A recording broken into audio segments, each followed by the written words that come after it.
دوستو، خود کی شخصیت سازی کے لیے علامہ اقبال کو سمجھنا بھی ان کے اشعار کو بہت ضروری ہے۔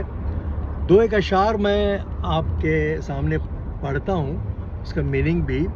جرأت ہے تو افکار کی دنیا سے گزر جا، ہیں بحر خودی میں ابھی پوشیدہ جزیرے، کھلتے نہیں اس قلز میں خاموش کے اسرار، جب تک تو اسے ضرب کلیمی سے نہ چیرے۔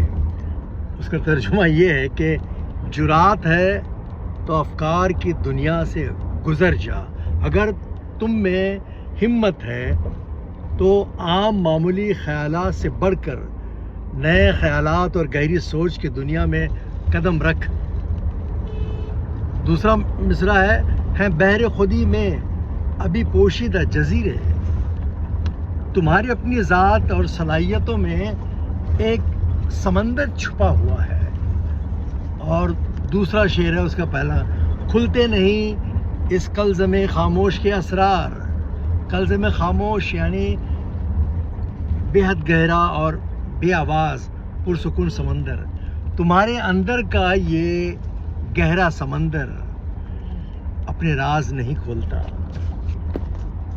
جب تک تو اسے ضرب کلیمی سے نہ چیرے۔ اس کا ایک سادہ سا مفہوم یہ ہوتا ہے کہ عام سوچ سے بڑھ کر انسان کے اندر بہت سی چھپی ہوئی صلاحیتیں ہیں۔